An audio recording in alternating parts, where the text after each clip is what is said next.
Góð kvöldi og velkomin í þáttinn Sósíalísk stjórnarandstaða.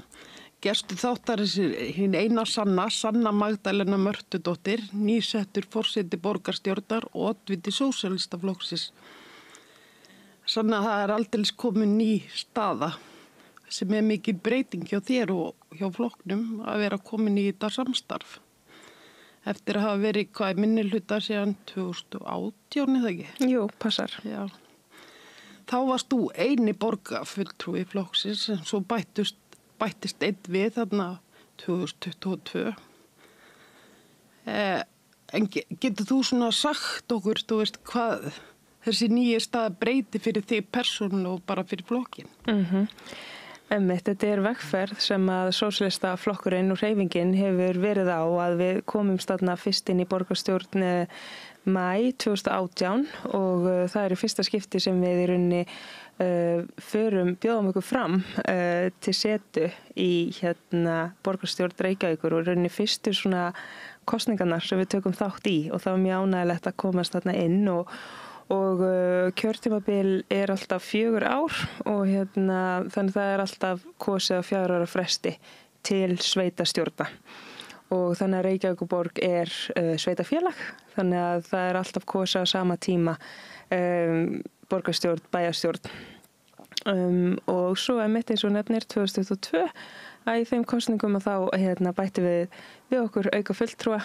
og vorum þá orðin 2 af 23. Það sem sagt 23 fulltrúar í borgarstjórn og það sem að gerist eftir svona kosningar að í rauninni flokkarnir ræða sig saman á niðurstöðu og leitast við að mynda það sem kallað meirihluta og meirihluti borgarstjórnar getur þá ákveðið að vinna saman og sett fram eitthvað svona markmið það sem hann ætlar að ná á kjörtímabilinu. En svo hefur verið allir gangur á þessu. Ég veit til dæmis, það ekki eins vinsælt, en ég veit til dæmis að stundum ekki endilega unnið út frá þessu meirihluta minnihluta fyrirkomulagi, heldur kannski leitast við að vinna öll saman þar sem það hægt. Og það alls konar svona útgáfur af því hvernig hægt að í rauninni stýra borg að loknum kosningum.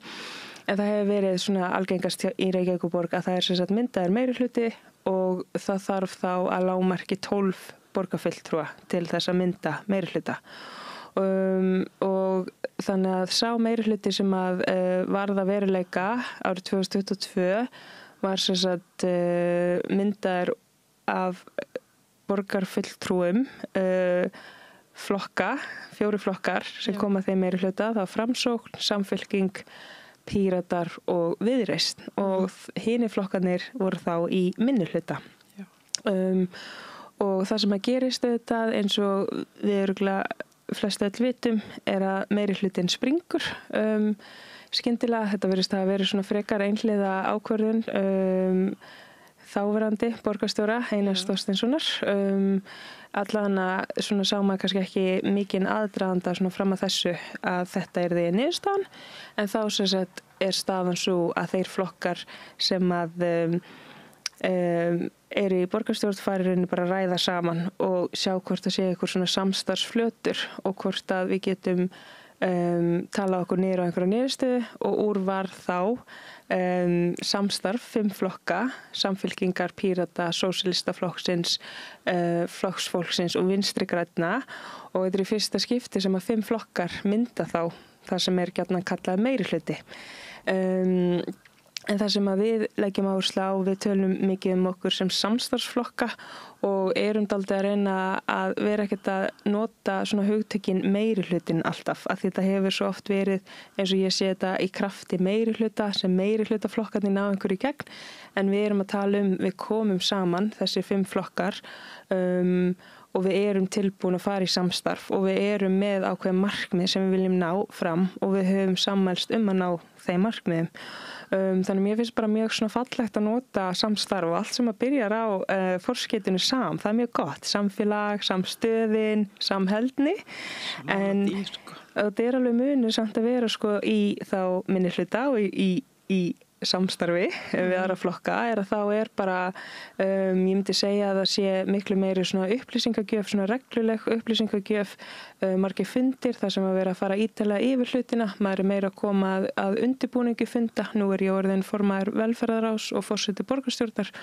og það svona í rauninni utanumhald varðandi fundi og slíkt, þannig að þú veist það eru svona miklu meiri upplýsingar sem maður fær kannski án þess að kalla eftir því. Í minni hluta þá gat maður alltaf fengið upplýsingar ef maður kallaði eftir því, en núna er kannski meira svona markvisst verið að kynna hlutina fyrir manni. Og já, þannig að þetta breytir alveg daldið svona, þetta er öðruvísi, þetta er nýtt. Já, mér finnst þetta svolítið merkilegt með þessar upplýsingar þessi staðan fyrir að hafa alla með þessi allir með sömu upplýsingarnar, þá er erfiðara fyrir þá sem að sitja í minni hluta og þetta er svolítið svona skilaboð, svolítið finnst mér, þú veist, já, þeir skiptið gerir miklu máli, þannig að þetta er pínu merkilegt en líka kannski skiljalegt, þú þarf að vera meira inn í öllu málum og hefur kannski vegna annað, kannski ekki eins mikinn tíma eins og þegar þú situr í minnihlutunum að setja þið inn í máli og þarf að fá hraðar upplýsingar. Það er kannski... Ég líka bara uppgötva, þú veist, fundarherbyggi í Ráðhúsinu sem ég vissi ekki að væri til og svona ýmislegt sem maður að uppgötva. En einmitt, eins og ég segi, maður gat alltaf, þú veist, kalla eftir upplýsingum en mér finnst þetta að vera meira svona kannski reglulegt núna og já, og það er alveg, þú veist, þetta er alveg öðruvísi upplifun, ég get alveg hjáta það, sko, þetta er bara allt öðruvísi. En þá meira svo uppgöta Ráðhúsið. Algjörlega, eftir, sko, næst í 7 ár sem maður hefur verið í þessu, en mér finnst, sko, einmitt að því byrja að tala vegferðina, við byrjum flokkurinn stofnaður 1. maí 2017 og svo bjóðum við okkur fram og komum þannig inn í borgarstjórn 2018 og svo einhvern veginn eftir sko öll þessi ár að maður er búin að vera að tala svo oft hlutina og hugsa alltaf bara dropinn hlýtur að hóla steinin og það er bara ánægilegt að vera komin þá í svona samstarf sem sagt á öðru kjörtímabilinu og dálítið svona óvænt og ófyrirséð. Ég bjóst ekki við þessu þannig árið 2022 en það er bara gaman að geta tekið þátt í þessu og þetta er vissulega krefjandi. Þú veist það er svo margt sem maður vill ná fram á sama tíma og við erum bara með ákveðna fjárhagsstöðu sem er bara eins og hún er þannig að maður hefur ekki það þarf að hugsa bara hvernig ætlum við að velja hvað verkefni við förum í og það er svo margt sem maður vill gera þannig að þetta er alveg líka krefjandi en mér finnst þetta bara vera gaman að geta verið með hreyfingunni á þessari vegferð einhvern veginn að vera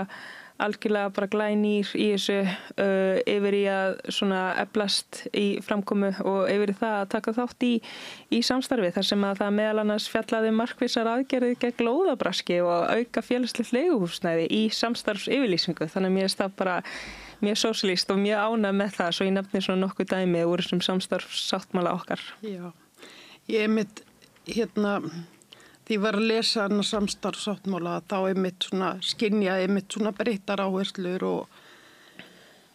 sem snúa svona velferð íbúa Reykjavíkur og til dæmis í húsnæðismálum sem er náttúrulega bara stærsta máli sem við stöndum frammi fyrir og en svona að mínu mati er þetta jákvætt og svo bara klárlega gæti bara sósíalískar áhrifa þarna inn í þessum samstarfsáttmála og þannig að það er svona, hvað er það svona einna helst samt, á þess að ég ætla ekki fara að halda ræðuna, en þú veist, hvað er svona einna helst sem er einmitt þetta sósíalísku áherslur í húsnæðismálum? Ég myndi segja uppbygging á félagslegs húsnæðis, af því að húsnæði er svo mikil grunnforsenda velferðar, þannig það að ætla að einblína á að fókusa meira á félagslegt húsnæði finnst mér vera rosalega mikilvægt, af því við erum auðvitað með sko óhagnadrifi húsnæði þar sem að verkalýðsfélögin hafa verið að byggja, við þekkjum til dæmis Bjarg og Blæ og mér finnst það mjög mikilvægt og við erum að tala að fara í meira samstarf með verkalýðshreyfingunni og mér finnst það mjög gott og við þurfum klárlega meira því og ég bara er mjög ánægð að sjá það inn í sáttmálanum en á sama tíma þá kannski verður auðvitað líka vera félagslegt húsnæði á vegum Reykjavíkurborgar þar sem borgin bara kemur að þessu og er einmitt þá að passa að það sé til húsnæði fyrir þau sem kannski geti ekki sótt í á vegum verkalýðsfélagana. Þú veist, við erum að tala um öryrkja sem dæmi og það eru bara fjölbreyttir hópar sem eru í þörf fyrir húsnæði. Þannig að þetta er það sem ég er mjög ánægð með og líka að einmitt vinna gegn lóðabraski og að því við vitum auðvitað eiga lóðir að fara í það að byggja upp húsnæði, byggja upp heimili fyrir fólk en þú veist, þegar þetta er komið kannski á þann stað að fjárfestar eru einhvern veginn farin að sanka sér almannagæðum og sitja jafnvel á þeim að því þeir eru að hugsa bara hvað er best fyrir mig fjárhagslega, þá eru hann alltaf komin í vanda þannig að þú veist, við erum núna að bara fara í aðgerðir hvernig við getum sett þetta inn í samninga borgarna sem hún gerir við uppbyggingaraðila, bara hvernig er hægt að tryggja fólk, þú veist, sé að fara að byggja á lóð sem það fær en ekki kannski, þú veist, seljuna áfram eða eitthvað slíkt og ég líka mjög ánægð með áherslur sem við erum með svona meira samtal við verkalýðshreyfinguna og þá hef ég sem sagt fengið það verkefni að útfæra það og sem forseti borgarstjórnar að þá fer ég fyrir forsætisnefnd og mun sem sagt taka þetta þangað inn og útfæra einhvern veginn bara hvernig getur Reykjavíkurborg átt bara í reglulegu festu formgerðu samtali við verkalýðshreyfinguna bara skipuleggja bara hei, þú veist, við viljum heyri ykkur, er þið til að funda með okkur, þú veist, hvað leggir þið áherslu á mig, það er mjög mikilvægt og líka aðgerðir í rauninni að skerpa á keðju ábyrgð, það þýðir í rauninni bara að það sé potið verið að tryggja að þau sem að starfi fyrir Reykjavíkurborg að það sé alveg verið að fara, þú veist, eftir réttindum launafólks og við tölum líka um að auka eftirlit með samningum Reykjavíkurborgar við þriðja aðila einmitt út frá hagsmunum vinnandi fólks og tryggja bara að sé verið að gera hlutina rétt. Að því Reykjavíkurborg er stór vinnustæður og gerur of samninga við aðra aðila að veita ákveðna þjónustu og ég meina, mér finnst mjög mikilvægt að við séum alveg með á hreinu að þessir þá aðilar sé alveg að koma rétt fram við starfsfólk og sé verið að tryggja all kjör sé uppfyllt og allt það. En svo ég kannski bakki nokkuð skref og það sem ég er ánægð þetta með þetta samstarf er að við sósíalistar erum að koma veg fyrir það með því að taka þátt í þessu samstarfi að hér myndist hægri meirihluti að því sko hinvalmöðleikin í stöðinni hefði þá verið ef það hefði gengið upp í samtalinu sem betur fyrir bara gekk það ekki það hefði verið sjálfstæðisflokkur, framsókn, viðreisn og flokkur fólksins en við vitum að flokkur fólksins er með mjög svona félagslegar áherslur en ég hefði bara orðið mjög hrædd við það hvað það hefði verið hægt að ná miklum skaða í rauninni á þessum 14-15 mánuðum að því við vitum að hægri flokkar eru með áherslu á til dæmis útvistun, einkavæðingu, stórfellda sölu eigna, þú veist hvað myndi verða þær 3000 íbúðir sem eru hjá félagsbústöðum, svona sem ég nefni dæmi. Já, ég er sammála að það fór svolítið hann sko. Þetta er svona alveg sama hvort að fólk hafi verið ánægt með fyrir meiri hluta eða ekki, að þá er hann alltaf skárri heldur en hinn kosturinn, það mann var svolítið einmitt svona bara ekki var pínu dóttaslegin en svo er þetta bara eins og með félagslega húsnæði hvað segir 3000 íbúðir sem að Reykjavíkurborg á. Já og það er rauninni fjölbreyttar íbúðir þar undir ef við skoðum almennar félagslega leigu íbúðir þá eru þær svona rúmlega 2000 en svo eru félagsbústaðir líka með íbúðir fyrir aldraða, þjónustýbúðir húsnæði fyrir fatlað fólk fyrir fatlaða og síðan húsnæði sem að er hannað til að mæta þörfum heimilislausra sem er að koma úr heimilisleysi. Þar eru við til dæmis að tala um smáhýsi. Þannig að allt í allt eru þetta 3000 íbúðir sem er rúmlega 5% af íbúðum innan borgarinnar og maður vill auðvitað sjá fleiri íbúðir og þú veist þetta er ekkert og það sem að er núna í gangi er svona greining að vinna og við að skoða bara þú veist hvernig er hægt að útfæra þetta þú veist hvernig er hægt að þú veist tryggja fjárhagurinn sé þannig að það sé hægt að mæta markmiðum að fjölga í eignasafninu og ég veit að svo greining að vinna er meðal annars að skoða bara hvernig þetta er gert erlendis af því að þú veist það sem að þetta er svona að mínum mati frekar skakt í þessu er þegar að að tala um fjárhagslega sjálfbærni og það þýðir rauninni að rekstratekjur félagsbústaða þurfi að standa í rauninni undir öllum kostnaði við að fara í frekara uppbyggingu og helstu rekstrartekjur eru náttúrulega leigutekjur leigjenda, þannig að þú veist, mér hefur alltaf fyndist það frekar skakt þegar gert ráð fyrir bara leigjendur einhvern veginn svona helst að standa undir því að félagsbústaðir geti stækkað, en þetta er auðvitað bara vinna sem í gangi við að greina bara hvernig sé þetta útferða, en ég legg bara gríðarlega mikla áherslu á þetta. Ég er alltaf bara öll kvöld og alla mótna bara að hugsa, þú veist, hvernig lítur þetta út núna og skoða biðlistan og já, ég legg mjög mikla áherslu á þetta. Já, mér finnst einmitt skipta svo miklu máli vegna þess að grunnþörfin okkar þak yfir höfuðið. Nákvæmlega. En það samt ekki bara nóg að vera með þak yfir höfuðið af því við getum verið að leigja frjálsum markaðum og fengið þak yfir höfuðið. En þar vantar öryggið, það vantar stöðuleikan. Þú veist, að því það slæm staða og alveg sérstaklega fyrir börn að vera stöðugt að flytja og ekki bara að flytja í næstu blokk eða heldur jafnvel bara, þú veist, á milli skóla hverfa eða bara í annars sveitafélag. Þetta svo mikið rót og börn ná ekki að tengjast samfélaginu sínu. Þau fara að draga sig úr félagslegum skiptum að því að, þú veist, eftir ár þá ég að finna með nýja vini. Þú veist,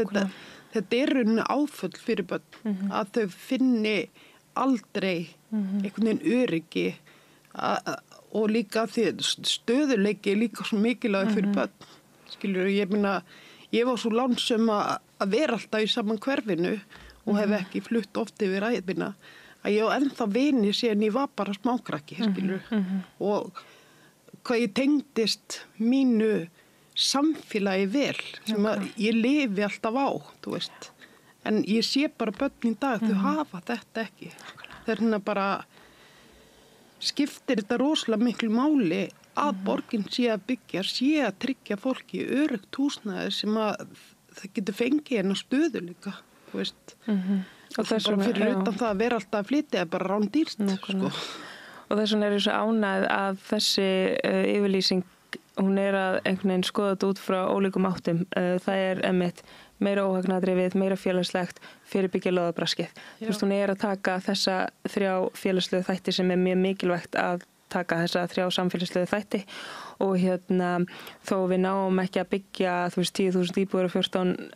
mánuðum, að þá þetta erum við að, þú veist, stíga skref til að koma hlutum í verk, til að tryggja að það geti, þú veist, komist í verk og byrjað og við getum þá bent á árangurum bara þetta vegna þess að við ákveðum að gera þetta. Þannig það líka bara, þú veist, maður þarf líka að vera alltaf bara svona raunsær með tíman sem maður hefur og vera líka væntingastjórnuninni, þú veist, það ákveðið sem maður getur náð fram, það ákveðið sem maður getur ekki náð fram og svo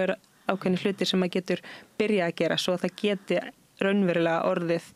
að veruleika og maður geti séð það eftir einhvern ákveðin tíma. Eitt skref í einu að áttina að markmiðinu. Nákvæmlega. Svo lest texta. En að markmiðið gott og skrefinu vel undirbúin, þá takast hlutinni, sko.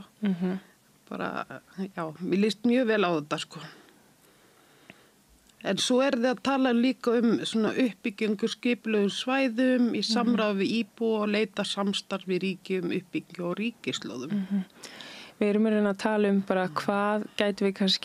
verkefni gætum við kannski hrint í framkvæmd bara frekar snemma, þú veist, eitthvað sem á teikniborðinu sem við getum kannski einblínt á svo það fari á stað og og einmitt í samvinnu við ríkið og líka sko varðandi að byggja einmitt, þú veist, við erum að halda áfram að byggja á svæðum þar sem hægt að byggja, þar sem hægt að þétta, en við erum líka að fara að tala með skipuleggja ný svæði. Þú veist, fara eins svona út fyrir og hugsa bara hvar viljum við byggja á nýjum svæðum, af því það þarf bara líka að gera það. Já. En það mjög mikilvægt og líka, sko, við erum með ytri sáttmála sem þessi samstarfssáttmáli sem við hefum gefið út. Svo erum við með innri sáttmála, samstarfsflokkarnir og þar erum við alveg að tala líka bara hvernig getum við skoðað Airbnb með ríkinu. Getum við, þú veist, ekki gert eitthvað þar. Þannig við erum alveg meðvituð þetta líka. Já, og þá kannski kortlega tómar íbúðir og eitthvað slikt þeirra. Já. En svo náttúrulega rakst ég mjög ánæglega fréttir að með fjölbreytt bústuform og kjarnasamfélögum heimil á hjólum og smáhísum og það sé eitthvað fara að vinna það með þeir sem að búa svona og finna góðan stað þannig að þetta fólk finni fyrir öryggi og mér fannst það mjög ánægilegt að sjá þessa stöðu. Eru þið eitthvað byrjuð að heyra í þessum íbúðum eða? Svo núna það rauninu umhverfis- og skipulagsráð og umhverfis- og skipulagssvið sem að halda utan þetta og við samþykktum sem sagt á síðasta borgarstjórnarfundi tillögu að einmitt vinna þetta með samtökum hjólabúa. Það eru þau sem búa í hjólhýsum og húsbílum og okkur finnst það mjög mikilvægt að leggja áherslu á að þau fá að vera með í þessari vinnu, að þau fá ekki bara eitthvað svona skilaboð frá Reykjavíkurborg bara hei, þið að vera hér, punktur. Þetta sé skoðað einmitt út frá því að þetta þurfa að vera nálagt samgöngum og svo framvis og þetta sem sagt, það kannski átta sig ekki allir á í rauninni stöðinni að það sem sagt fólk sem að býr í húsbílum eða hjólhýsum, sem sagt hús og hjólum og samtök hjólabúa nefna sem sagt samtökin og þau voru sem sagt í Laugardalnum og voru síðan færði yfir á Sævarhöfðan og átti að vera þar tímabundið og það bara staðsetning sem hentar engan veginn mjög hrátt og þetta hjá þessum sílóturnum þannig og bara staðsetning sem hentar alls ekki og það átti alltaf að vera tímabundið en svo bara drósta og ég er bara mjög ánægð að sjá núna að við erum einmitt öll til í að finna betri staðsetningu því það er mjög mikilvægt og mér finnst alltaf athyglisvert, ég sá frétt við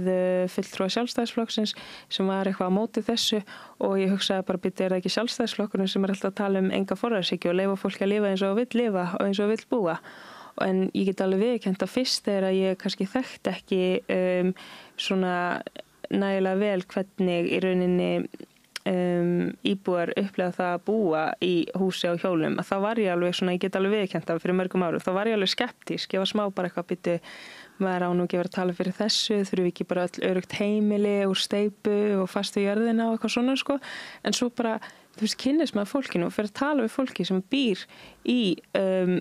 svona húsnæði og heyri bara sögu þeirra og þau vilja bara fá góðan stað fyrir sig og það eru bara alls konar ástæður fyrir því af hverju þú býrð í húsi á hjólum og það bara hlusta á það og virða það og gera það besta úr því í staðan fyrir að vera bara eitthvað svona nei, mér finnst þetta ekki sniðugt, frekar að kynnast í af hverju fólk býr eins og það býr og síðan skipuleggja bara út frá fjölbreyttum þörfum fólks. Já. Ég myndi alveg tengi við þetta. Fyrst ég heyrði á þessu að bara svona greiði fólki. Ég einhvern veginn bara hafði ekki hugsun á því að þetta gæti mögulega verið eitthvað sem fólk vildi sjálft og svo fer mér að kynnast málunum og þá finnst mér þetta bara orðið eðlilegt. En fyrst svona var alveg bara svona, já, ok, já, býrðu, já, ok. Það tók smá tíma einmitt að já, en eins og mér Sjálfstæðisflokkinn, það bara frelsi þegar þeim hendar. Það ekki frelsi fyrir alla. Það ekki. En þetta líka í samhengi við eins og þegar, þetta húsnæðismarkaðurinn, húsnæðismálin eins og þau eru. Þannig að það heldur ekki eins og sé eitthvað alltaf, einhver lausn í boði eða þú vilt finna þér húsnæði því það er svo margt svo rosalega dýrt. Já, það bara, já. Skulum bara ekkert fara út í það. Það bara en svo sé ég líka birt og gæði uppbygging húsnæðis. Þetta eitthvað svona ný stefna eða þetta eitthvað svona sem að hefur átt að vera en kannski ekki alveg verið hugsað alla leiða því nú þétting byggðar og svo mikið og það stundum grínast með það sem þéttast að þú getur bara rétt út hendina til nágrannans með kaffibóllan, þetta orðið svo þétt, það náttúrulega það ekki mikið ljós. Þannig að svona,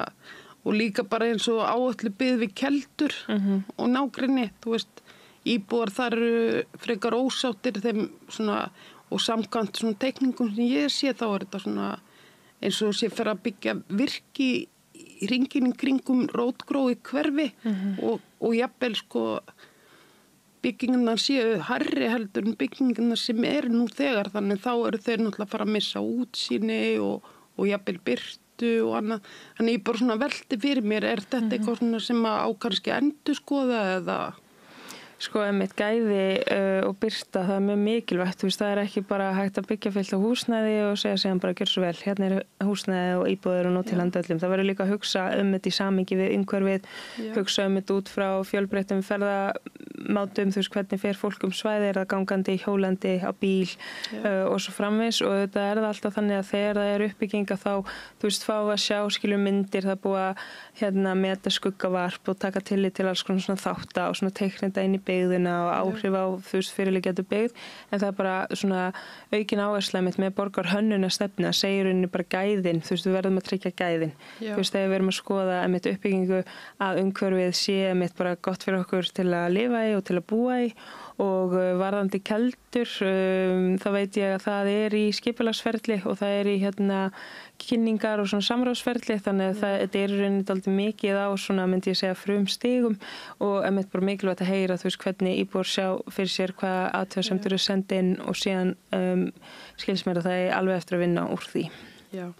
Ég bara nefni þetta því ég veit að grábúar hafa miklar ágjur af þessu og ég held að sé ekki það að þeir séu á móti þessi byggt þarna, heldur viljaðu ekki vera innan með eitthvað múr. Það svona, þetta þeirra tilfinning og það svona,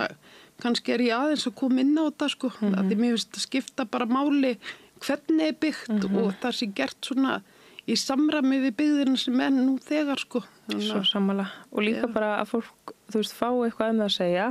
og upplifa að sé alveg, þú veist, vera að hlusta á það sem þau segja eða þú veist, að það sé alveg bara svona, ok, ég get sagt mínu skoðin, það mun alveg fara, þú veist, yfir það og ræða hana.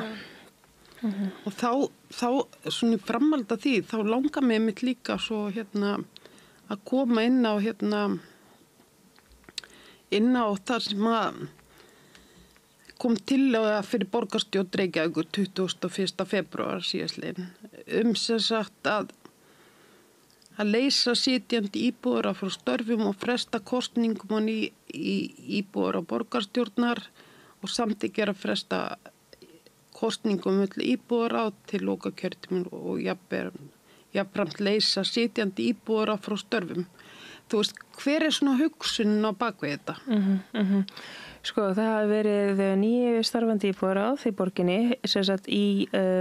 mismunandi borgarhlutum og það mjög mikilvægt að vera í samtali við íbúa, að þú veist, íbúar upplifi að það sé til vita, að sé til einhver vettvangur fyrir þá til að koma sinni skoðun framfæri, ná að tala málefni hverfisins og að sé beinum tengslum við borgarfulltrúa. Og þannig að íbúðaráðin hafa flest verið 6 manna ráð og annars staðar þar sem það kannski verið að sameina borgar hverfi í eitt ráð og þá íbúðaráðin stærri. En í þessum 6 manna ráðum að þá sem sagt hefur helmingur verið skipaður af borgarstjórn. Það þýðir að lágmarki þá 2 af þessum 3 voru borgarfulltrúar eða varaborgarfulltrúar. Oftast voru þetta úr hópi borgar eða varaborgarfulltrúa. Einn fulltrúi kom sem sagt þá úr í rauninni svona tilnefndur af foreldrasamfélögum og einn fulltrúi íþróttasamfélögum í hverfinu. Og svo var þá 7. fulltrúin slembivalinn sem þá í rauninni tilviljunarkenndur íbúi úr hverfinu sem mjög gott að fá inn bara kannski rödd þeirra sem kannski ekkert mikið að sækjast eftir í að sitja þarna en það kannski getur verið alltaf erfitt að mæta einn slembivalinn inn í svona ráð, þú veist, það væri kannski hægt að skoða hvort það fleiri geti verið en það var sem sagt borgarstjórn sem kaus síðan formann íbúðaráðs sem var þá oftast kjörinn fulltrúi og þessi ráð störfu í hverfunum og við svona skoðum þetta þegar við vorum í viðræðunum að mynda þetta samstarf og þá skoðum við þetta og finnst bara mikilvægt einmitt hvernig getum við náð til sem flestra íbúa og nýtt fjármunina sem best. Af því eitt líka sem að mér finnst athyglisvert við þessi íbúaráð að hjá borginni þá fá sem sagt allir borgarfulltrúar grunnlaun. Ef að borgarfulltrúar sitja í 3 eða fleiri ráðum eða nefndum að þá fá þeir sem sagt álag ofan á grunnlaunin sín, sem sagt auka greiðslu. Og íbúðaráðin tikkuðu inn sem eitt af þessum ráðum sem var hægt að í rauninni fara inn í þetta 3 nefnda álag eins og kallast. Segjum kannski ég er borgarfulltrúi og segjum ég sitt í velferðarráði, skóla- og frístundaráði og íbúðaráði að þá ég komin með 3 nefndir og get fengið þetta 3 nefnda álag sem sem sagt komið upp í 269.000 krónur fyrir skatt. Þannig að þú veist borgarfulltrúar voru að fá greitt runni fyrir setu í þessu eins og ég sé þetta sem hluti af þessum þremur nefndum og mér finnst það alveg eðlileg spurning bara á að vera að greiða eitthvað, þú veist, borgarfulltrúum sérstaklega fyrir þetta og kostnaður vegna íbúðaráðanna það áætlaður fyrir 1 ár 75 milljónir. Þannig að við bara spyrjum hvernig getum við nýtt fjármuni sem best og líka bara ná til sem flestra. Að því þú veist, auðvitað bara hafa íbúðaráðin verið að virka mjög vel en í einhverjum tilfellum þá kannski hefur þetta ekki kannski gengið eins og maður hefði séð fyrir sér að reyna að virka sem flesta raddir innan hverfisins. Þannig að við bara leggjum áherslu á það að vera með í góðum að íbúar nái að sjá sínu rödd og það eru ýmsa leiðir sem hægt að fara eins og til dæmis halda borgarþing, þá ertu bara með, þú veist, opin fund í ráðhúsinu eða í hverfum borgarinnar og þar sem fólk getur komið og það er kannski verið að tala um ákveðið málefni, það eru, þú veist, alls konar svona lýðræðislegar aðferðir sem hægt að fara við að einmitt heyra bara raddir íbúa. Já, ég myndi að styrkja þá raddir íbúa á móti, þú veist, já, einmitt. Skil pælinguna, þetta er góð pæling sko. Það er svo mikilvægt að þú sem íbúi hafir eitthvað þitt hverfi að segja. Nákvæmlega, einmitt. Bara ekki það séu 3 á móti 3 eins og þetta er þá gæti þetta alveg orðið staðan sko. Já, ég skil gott mál. En svo er annað hérna sem ég langar líka að koma inn á. Það með samgöngunar. Nú veit ég það að þú notar eingöngu strætó og mjög dugleg við að við dáist að fyrir þá og öllum þeim sem eru duglegir að nota samgöngustrætó. Ég bara svona þið eru með svona ætlaði að fara að leggja aðra svona áherslur þarna. En þú veist, mér langar að byrja að segja þeir bara svona sögu frá því í gamla dagarni. Já. En já, svona bara þegar ég er barn, þú veist, þá áttu við bara frábært samgöngukerfi. Þetta var bara, þú veist, ég bjó upp Breiðholti og ég tók alltaf 9 af því að Breiðholti mitt var 109, þú veist. Þannig það var bara mjög einfalt. Og og svona 9 hún fór svona inn í hverfið og svo var annars strætó númer 14 sem maður tók það frá Lækjatorgi en 9 frá Lemmi og hún fór svona ytri hringinn. Ég þurfti alltaf bara að taka 1 strætó. Það var stutt að fara, þú veist, á milli. Þú veist, ég er bara 5 ára gömul ég farin að taka strætó alla Trissu, sko. Úr Breiðholtinu til ömmu minna sem bjó hérna upp í Skipholti og mamma minn vann einmitt hérna í Bólholtinu. Þú veist, og ég var að taka strætó í ballett sem var hverfiskutt. Þetta var bara ekkert mál. Og einhvers staðar tínu við þessu frábæra samgöngukerfi. Og þannig að maður bara svona til dæmis fyrir fatlað fólk, margt fatlað fólk, get ekki nýtt sér samgöngur af því að þú veist, það er kannski bara labba kílómetrir frá stoppistöð og að staðnum sem þú ert að fara á svona, þú veist. Svo er akstuðstjónustan sem þarf að sækja og það er ferli oft. Já, og svona líka bara kostar þetta peninga, þú veist, þannig að fyrir fátækt fólk er rauninni strætó ekki valkostur. Það er bara fátækt fólk og þá er ég meina svona kannski fólk sem á mjög lítið. Það er bara að spara sér strætóferðir og lokar bara af heima. Þannig að svona, hvernig eru þið svolítið að sjá þetta fyrir ykkur? Að bæta einmitt samgöngur þannig að fólk geti nýtt sér strætó og svona, já. Eins og ég sé þetta, þá hefur þetta verið vanfjármagnað. Þú veist, það er allt þetta tali á stjórnvöldum að vilja hafa góðar almenningssamgöngur, vinna svona grænum, umhverfisvænum áherslum, en svo einhvern veginn hefur ekkert fyllt með, þú veist, að viðurkenna þá staðreynd að það bara kostar ef við ætlum að byggja upp góðar almenningssamgöngur. Og það sem að ég held að það sem er mjög gott núna er að á þessu ári að það var verið að gera ráð fyrir að ríkið komi inn í rekstrarkostnað strætó. Þannig að þú veist, það er verið að viðurkenna í rauninni bara og þetta er rauninni niðurstaða uppfærslu á samgöngu sáttmálunum og það kom út úr því. Ég er alveg 99,9% rétt sem ég sé að fara með rétt mála þetta sé vegna viðræðna sem voru í kringum uppfærslu samgöngu sáttmálunum á síðasta ári og þá í rauninni er þá ríkið að setja meiri fjármuni inn í þetta og það er alveg fyrirhugaðar svona breytingar sem að einmitt við bara eftir að fá náræna kynningu varðandi bara hvernig aðkoma þeirra verður ríkisins og hvernig aðkoma þá sveitarstjórnar fulltrúa verður þá í því að skipuleggja þessar almenningssamgöngur af því við vitum það náttúrulega líka breytingar á leiðinni en þangað til verður að gera líka bara aðstöðuna betri, þú veist, gera mjóttina meira aðlaðandi, gera biðskilin betri það sem hægt og þú veist, við höfum svo oft þú veist, ekki bara góða aðstöð eins og þau sem að hafa ferðast mjóttina vita að það má nú heldur betur frísk upp á þar, þú veist, það þarf að vera aðgengi góðu salirni, það þarf að vera hlýlegt og eins og ég sé fyrir mér, ég var að hugsa bara daginn, höfum við ekki flest, eða þú veist, ég veit ekki hvort við hefum kannski farið á eitthvað svona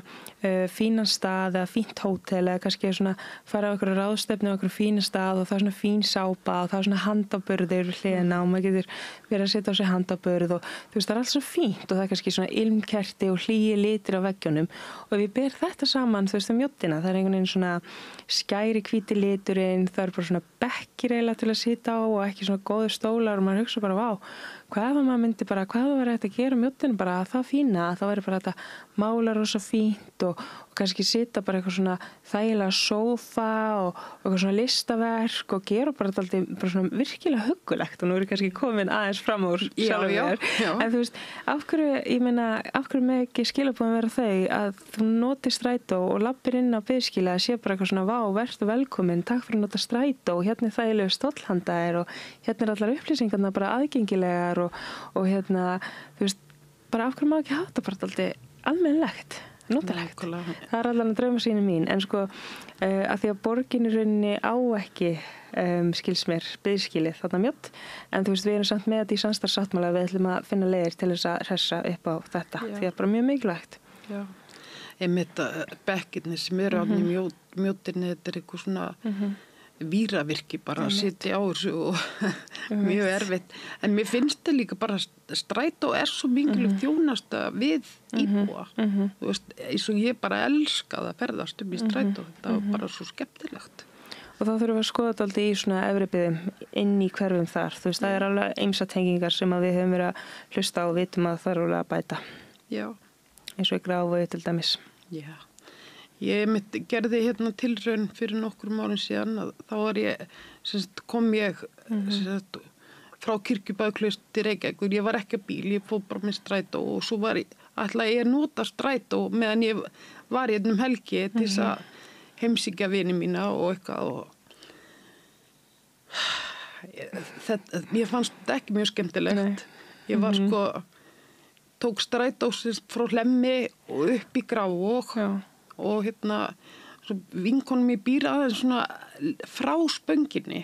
og þannig ég þurfti að taka svo strætó frá Spönginni til hennar og þetta tók mig 1,5 klukkutíma þú veist þetta er ekki þetta er bara ekki forsvarlegt ef ég hef verið bara að flýta mér á fundi þess vegna bara dáist ég að þér fyrir að geta þetta vegna þess að ég hef reynt þetta og þannig að já, og svo náttúrulega kemur alltaf þessi langu gangur sem að ég á erfitt með. Þannig að,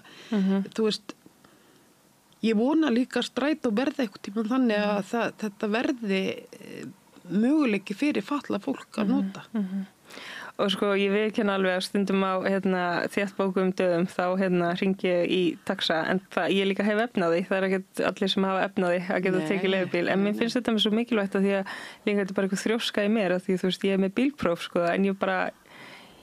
neita að trúa að manneskja sem að þú veist er ekki með börn sem þarf að koma í skóla á mótnana eitthvað svo leist. Þú veist, ég vil svo mikið trúa að maður getur treyst á almenningssamgöngur. Ég ætla ekki að gefast upp, sko, en þetta getur verið mjög krefjandi. Og sérstaklega líka bara, þú veist, þetta rými sem er þá hugsað fyrir hjólastóla, eða þú veist, fyrir þau sem eru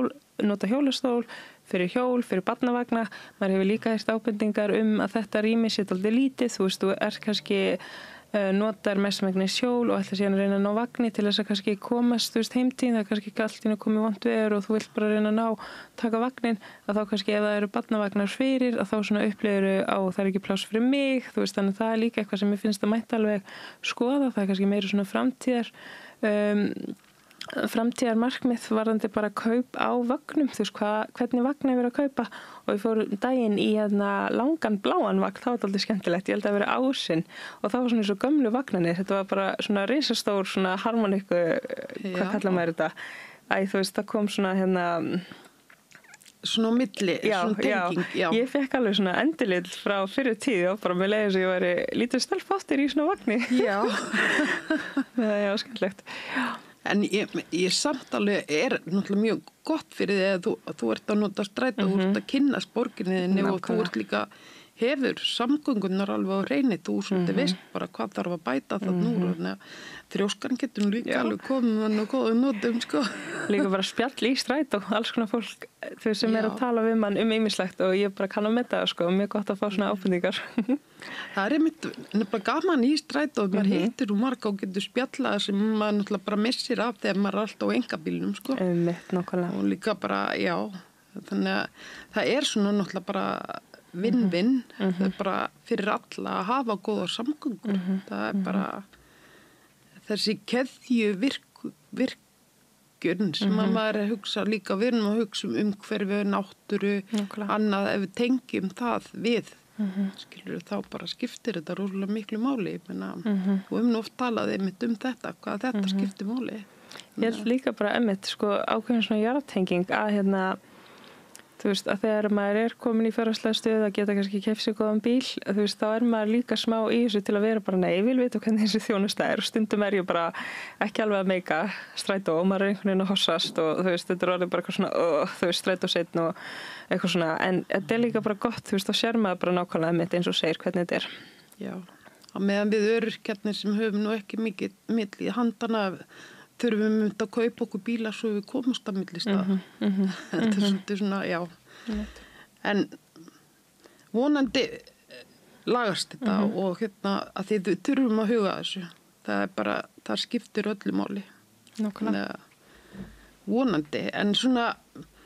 nú er ég búin að vera svolítið mikið að bladra, sko. Þannig að er eitthvað svona sérstakt sem að þú vilt alveg bara tala Ég held í rauninni bara í öllu svona starfi, þú veist, maður þarf kannski að hugsa í þessum viðræðum, þá vorum við oft komna kannski mjög langt í eitthvað sem maður þurfti að segja bara, ok, þetta er meira svona langtíma, þú veist, sko 14-15 mánuðir, þetta er stuttutími, en þetta er líka langur tími, þetta er alveg cirka þriðjungur á kjörtímabilinu, þannig það er alveg ýmislegt sem er hægt að gera og svona byrja að gera, þú veist, taka einmitt fyrstu skrefin sem þarf til að tryggja eitthvað verða veruleika. Þannig ég held líka bara að maður þarf stundum svona, maður vill ná að gera svo margt á einum degi, en maður þarf bara að byrja, þú veist, þetta er vegferð, maður þarf að byrja, svo þarf maður bara að halda áfram. Þú veist, það er ýmislegt sem er hægt að ná fram á þessum tíma, annað sem er kannski fjarlægari draumur, en það bara heldur maður áfram. Þetta er bara, þetta er, einmitt vegferð. Nú erum við á þessum stað að gera besta sem við getum á þessum 14 mánum og ég trúi að við getum það miklu árangri.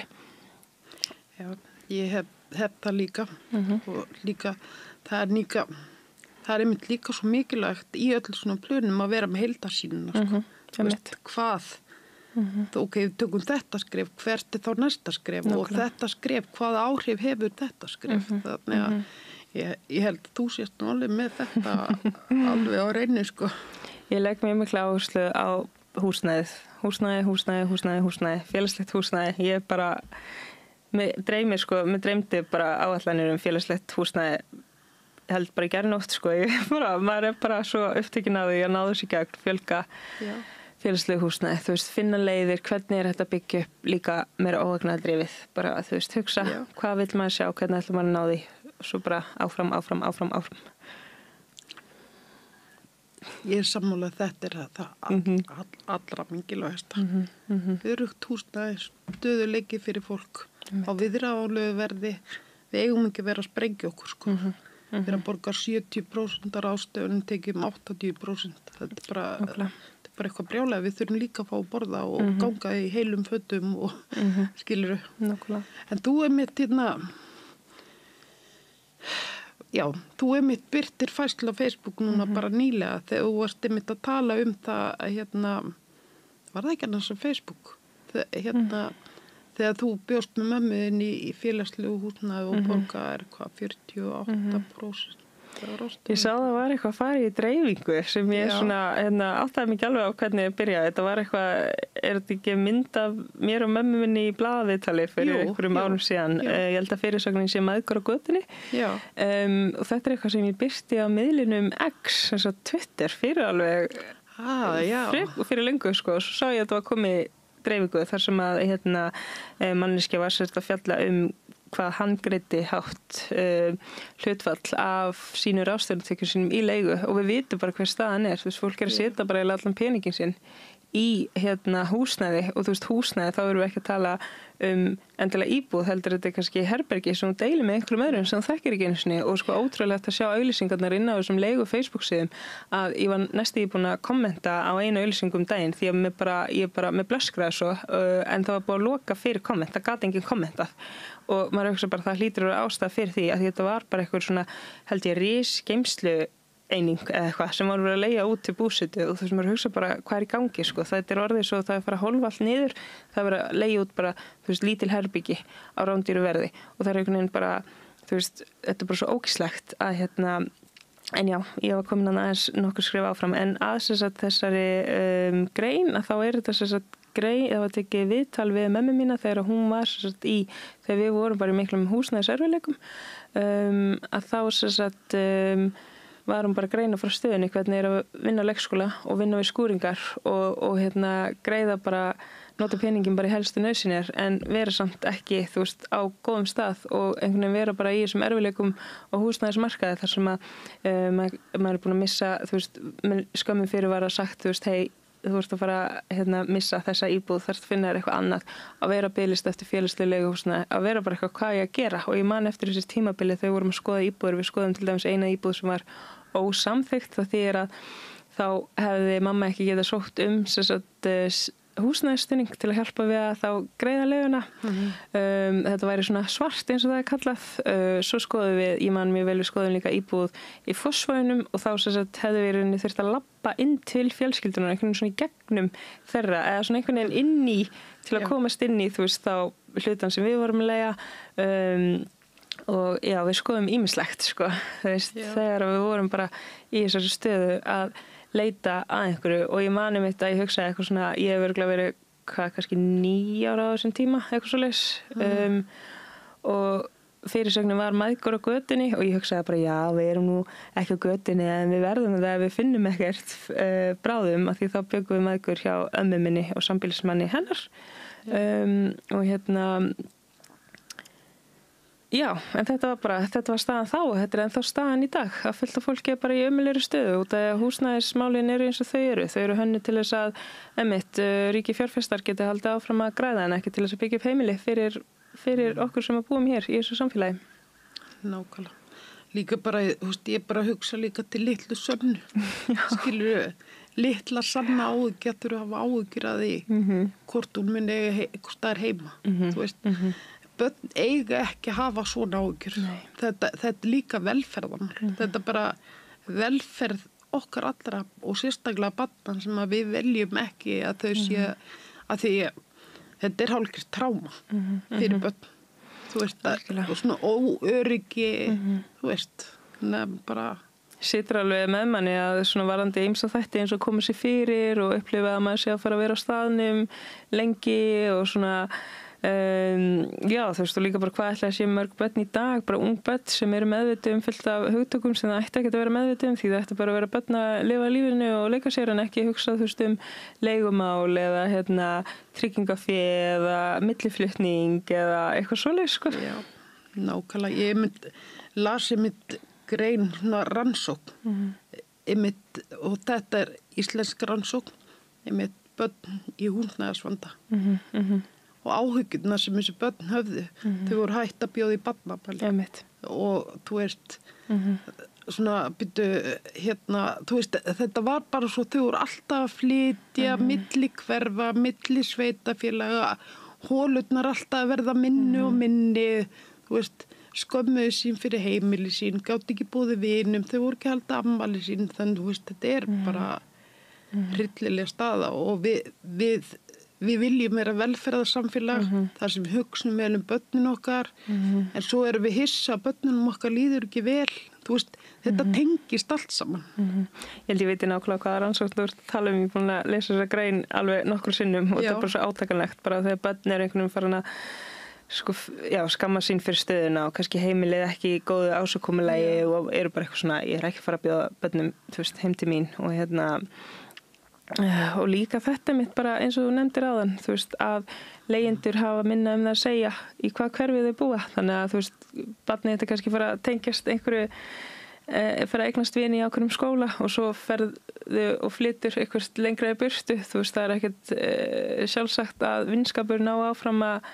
þú veist, haldist áfram að milli hverfa og það er líka bara, þú veist, getur verið mjög erfitt og álag á börn að vera búin að koma sér fyrir í einu hverfi, allt í einu að fara eitthvað lengst í annað hverfi og bara koma sér fyrir, þú veist, það tekur bara tíma að mynda þessi sambönd og mynda þessi félagslegu bönd sem það átt við fólk, þannig að þú veist líka þegar maður er að flytja með allt þetta svona á bakinu, að kannski treysta því ekki að næsti staður verði framtíðar heimilið og mér allt svo magna þegar ég heyri fólk sem ég bara búið á sama staðnum allar sinna ævi, ég bara eitthvað í alvörinni, bara mér finnst það svo ótrúlegt, ég bara vá, frábært, en samt er ég bara eitthvað leiðist þér ekki og svo er ég bara eitthvað af hverju að spyrja hvort ég leiðist að búa alltaf á sama staðnum því maður er einhvern veginn, þú veist, getur ekki ímyndað sér hvernig er að búa bara 20-30 ár í sama húsnæðinu, ég bara fyrir mér er það bara eitthvað svona óþekkt starf. Já, en já. Við þurfum að hugsa þetta miklu lengra að því að hafa ástandi svona er miklu dýrara fyrir samfélagið til framtíðar. Heldur en bara laga þetta vandamál og koma fótum undir og stöðuleika undir fjölskyldur og börn. Þetta bara skiptir öllu máli. Og líka bara því við vitum eins og við erum með húsnæðisstuðning og sveitafélagin er með sérstakun húsnæðisstuðning sem ég bara stiði heilsugar að því þá þetta mæta leigjendum og hjálpa þeim eins og hægt er. En þú veist, það er alveg slatta af fjármagni að fara í það að í rauninni greiða okkur leigu. Já. Þannig að þú veist, er það eitthvað sem við viljum? Er ekki bara lausnin og langtíma markmiði að sé húsnæði hérna sem er bara á nógu góðu verði þannig að þú getir greitt af því en ekki að þú þurfir mánaðarlega stuðning til að geta greitt rándýra leigu. Já, nákvæmlega. En við skulum hafa þetta loka orðin. Takk kærlega fyrir að koma svona. Takk. Takk kærlega.